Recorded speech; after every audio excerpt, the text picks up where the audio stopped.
My husband Brian is incredibly driven. His move from a regional branch to the headquarters where I work seems fueled by a fervent desire to ascend the corporate ladder and amass wealth. Initially, this ambition made me wary of him. When we first met, Brian asked, "Linda, your father is connected to the company, right?" "Indeed, I work for the same company where my father serves as an executive."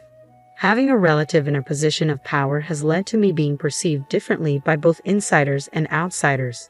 However, time and again, I've proven my value through my skills and performance. Strangely, my assertive nature seems well suited for this environment. Despite my initial suspicions, Brian, with his charm and motivation, was a refreshing change from the typical office talkers. Collaborating with him was enjoyable. He was always proactive. Gradually, I found myself drawn to him. Brian proposed, declaring, "With you, Linda, I can give my all in both work and home. I believe we can make a great couple. Will you marry me?" My response was cautious. "Are you sure? I can become so absorbed in work that I may neglect you. We're both career-oriented, and our time at home may be less than conventional. But we trust each other, and we enjoy our moments together." Despite our reservations, we were happy. However, this spring brought an unexpected twist. Brian was to be transferred alone to another regional branch. He was deeply disappointed, and I felt it was unfair, considering we were newlyweds. But I heard it was a critical assignment that could lead to a promotion, and he should return to headquarters in about a year. Thanks to today's technology, we can video call via computer or smartphone. We spend less time together anyway, so managing feelings of loneliness and distance seemed possible. It's been about 3 months since Brian moved. We video call once or twice a week to catch up. The world is convenient now. With careful scheduling, we don't feel as lonely. During one call, I casually mentioned visiting him during summer vacation. Brian responded uncertainly, mentioning his non-stop workload. It seems leading a project is exhausting. I trust my husband's words, yet I can't shake this lingering sadness. Suddenly, a thought creeps in about the interior of Brian's rented apartment, beyond what fate should determine. Perhaps he's too busy to clean properly, I initially rationalize. But as I glance at the tidy portion of the room visible on the screen, I'm struck by its unexpected neatness. It's impressive how he manages amidst his busy schedule. Just as I'm about to praise him for it, my eyes catch sight of an unfamiliar bag at the edge of the screen. I'm speechless. Clearly a woman's item. Even someone like me, not particularly up to date with trends, recognizes it as a high-end brand. "Hey, what's that bag?" I ask, unable to ignore it. Brian glances over his shoulder quickly, his response a tad flustered. "Oh, it's a wedding anniversary gift. Since we don't get to see each other much, I wanted to give you something tangible," he explains. "I thought it would suit you. I ordered it online, so I wanted to unbox it as a surprise. But I guess I messed up. I'm sorry." "It's fine," I reply, forcing a smile. I'm happy and looking forward to its arrival. Despite the seemingly plausible excuse, a sense of mistrust lingers. Yet I can't confront him. I still want to believe in Brian. Later, the bag arrives, accompanied by a message card filled with affectionate comments. It should reassure me, but the slight sense of distrust persists. Months pass, life becomes accustomed to Brian's absence, and our communication through video calls becomes routine. Then, on one ordinary day, I find myself contemplating, "Wow, Brian, I should get going," I say, sensing the conversation winding down. "Yeah, it's getting colder, so be careful not to catch a cold, Linda," Brian replies, concern evident in his voice. "Thank you," I respond, ready to end the call. Just then, the doorbell rings. "What's wrong?" Brian asks. "Ah, a courier has arrived. You can hang up the call, Brian. See you later." "Thanks," I say quickly, rising from my seat and heading to the entrance. Focus on receiving the package, I don't realize I haven't ended the call or that the screen is still on. Retrieving the package, I return to my room, only to find Brian's face still on the computer screen. I guess this is the end of the call," I start to say when something unbelievable catches my eye. I instinctively cover my mouth with my hand. On the other side of Brian's desk, there's a bed, and an unknown woman sits upon it, bathrobe-clad despite the daylight. Even more shocking, the same bag I received as an anniversary present lies beneath the bed. Memories of a long-forgotten suspicion resurface. Brian had indeed brought another woman into his apartment, not just once or twice. She seems completely at ease, playing with her smartphone.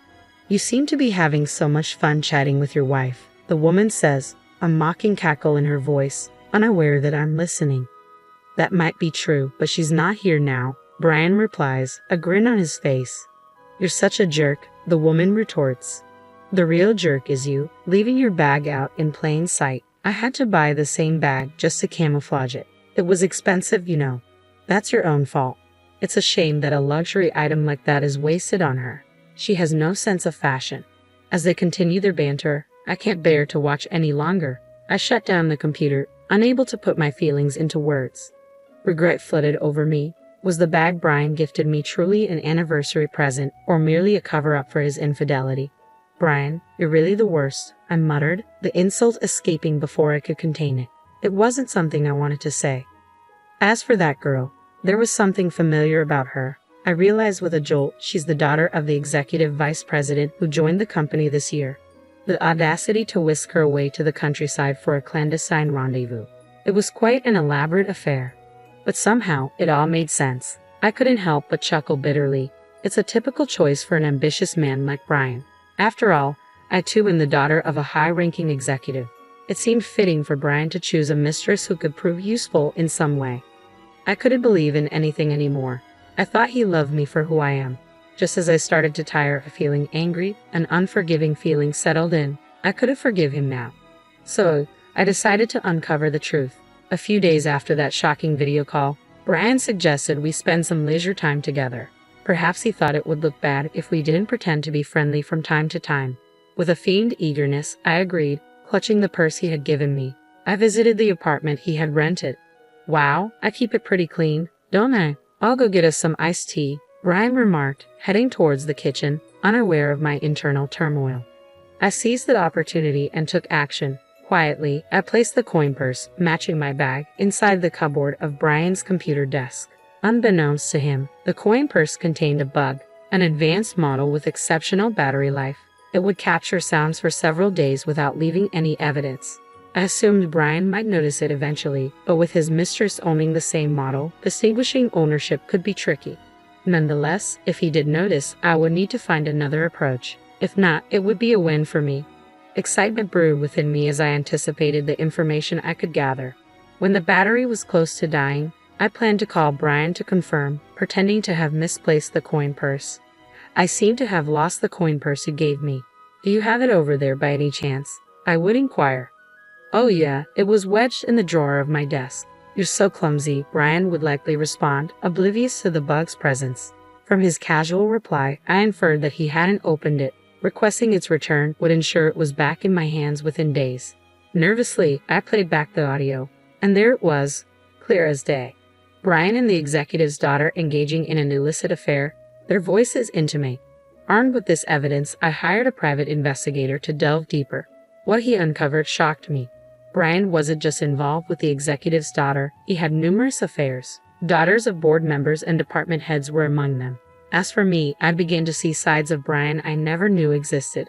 Listening to his colleagues reveal his recent struggles with performance and increasing stress.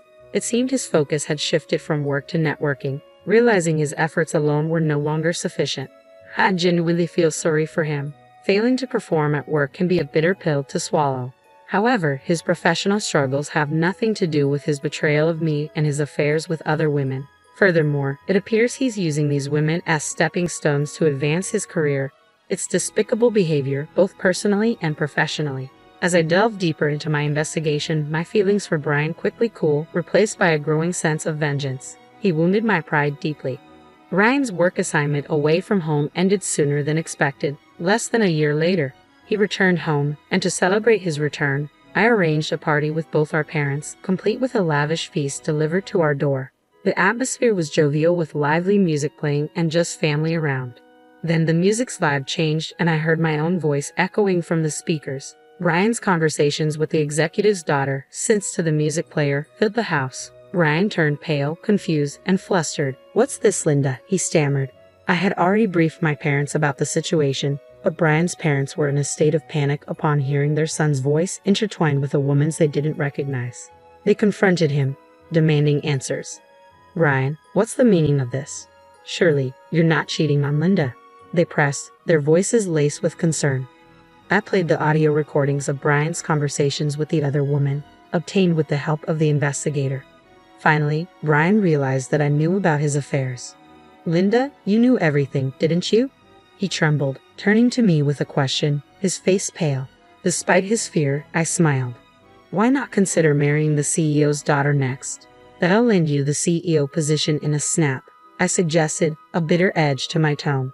Brian's face fell, his despair evident. "You also prefer a successful man on the fast track to promotion, right? It was a necessary step for my career. Please overlook it," he pleaded, clinging to me. "But what about us?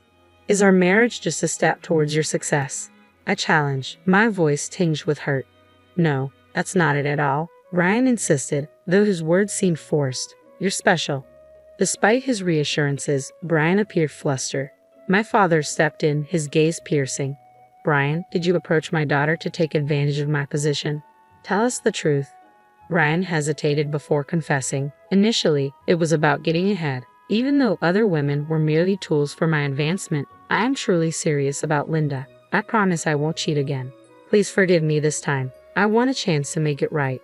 It was difficult to discern if he was lying or telling the truth. After such blatant infidelity, even when he claimed I was special, trust was hard to come by. "It's not my place to decide," my father continued. "It's up to Linda. But I can't accept you as my son-in-law. I despise you." Even Brian's own parents, doubtful of their son's honesty, expressed their disappointment. "We want to believe in you, but it's hard to believe that Linda is truly special to you," they admitted. My father's words stung, but it was clear that the disbelief of Brian's own parents hurt him the most. Despite their opinions, the decision to trust Brian or not was mine alone. In the end, I chose honesty about my feelings. I can't trust a man who has repeatedly lied to me, deceived me, and even ridiculed me with another woman. While I value my work and appreciate professional success, I've always aimed to achieve it on my own merits. I would never stoop so low as to use someone else for my own gain. But I'm telling you that you're different. Why are you abandoning me? We're married, aren't we? If you truly cherished me, why would you give me the same handbag that you gave to the woman you're having an affair with? And on our anniversary of all times, I confronted Brian, my frustration boiling over. "Stop making a fool of me. I don't want to share a family with a lazy man who depends on others to get ahead. I want a divorce." With those words, it seemed Brian had given up.